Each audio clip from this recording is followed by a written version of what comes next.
उस रात जब राजेश अपनी झुग्गी के दरवाजे पर बैठा था, उसे बिल्कुल भी अंदाजा नहीं था कि अगले कुछ मिनटों में उसकी जिंदगी पूरी तरह बदलने वाली है। सामने कूड़े के ढेर के पास पड़ी एक पुरानी ट्रॉली बैग ने उसकी नज़र खींची, और जब उसने उसे खोला तो उसके होश उड़ गए, क्योंकि उस बैग के अंदर जो था वो किसी गरीब आदमी का सपना नहीं। राजेश कुमार, लगभग 40 साल का आदमी, शहर के एक बड़े मॉल में सिक्योरिटी गार्ड की नौकरी करता था। स्वभाव से सीधा, मेहनती और थोड़ा चुप रहने वाला इंसान।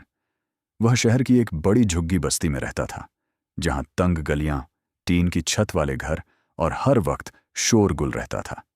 राजेश की जिंदगी बहुत साधारण थी। सुबह 8 बजे ड्यूटी, रात 10 बजे घर वापसी। पत्नी कविता घरों में बर्तन साफ करती थी और उनका एक बेटा सोनू था जो सरकारी स्कूल में पढ़ता था।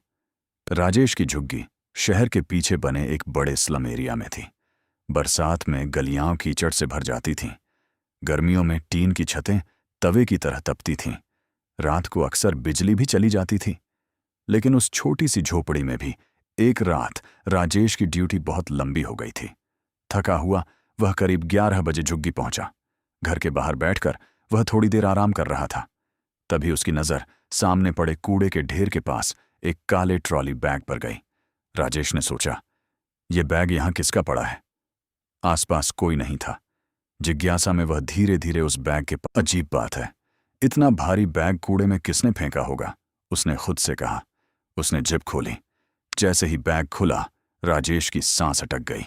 अंदर 500 और 2000 के नोटों की गड्डियां भरी हुई थीं।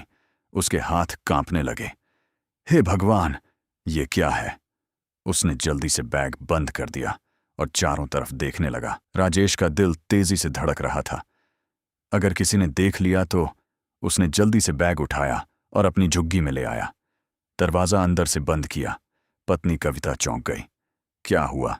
इतना घबराए क्यों हो? राजेश ने धीमे से कहा। पहले दरवाजा ठीक से बंद कर लो। फिर उसने बैग खोला। नोटों की चमक देखकर कविता की आंखें फैल गईं। ये सब पैसा?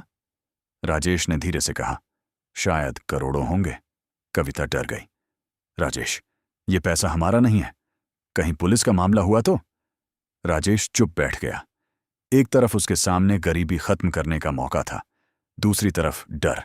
उसने कहा, अगर हम थोड़ा थोड़ा खर्च करें तो शायद किसी को पता भी नहीं चलेगा। कविता ने उसकी आंखों में देखा। पर गलत पैसा कभी चैन नहीं देता। पर उसका ध्यान कहीं और ही था। तभी मॉल के टीवी पर ब्रेकिंग न्यूज चली। शहर के बड़े बिल्डर के घर से करोड़ों रुपये चोरी। चोर पैसे लेकर फरार। कुछ बैग अब भी लापता। राजेश का दिल बैठ गया। उसे समझ आ गया, ये वही पैसा है।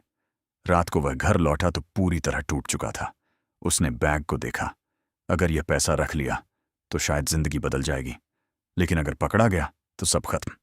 कविता ने धीरे से कहा, राजेश, गरीब रहना बुरा नहीं है, लेकिन बेईमान बनना बहुत बुरा है। राजेश देर तक चुप रहा। फिर उसने एक फैसला लिया। पुलिस स्टेशन गया। बैग टेबल पर रख दिया। इंस्पेक्टर हैरान रह गया। तुम जानते हो इसमें क्या है? राजेश बोला। हाँ साहब, करोड़ों रुपए हैं, पर यह मेरे नहीं हैं। पुलिस ने जांच की और खबर पूरे शहर में फैल गई। एक गरीब सिक्योरिटी गार्ड ने करोड़ों रुपए लौटाए। कुछ दिनों बाद वही बिल्डर राजेश से मिलने आया। उसने कहा, मैंने जिंदगी में बहुत पैसे देखे हैं, पर इतनी ईमानदारी पहली बार देखी है। उसने राजेश को इनाम में एक फ्लैट और नौकरी में प्रमोशन दे दिया।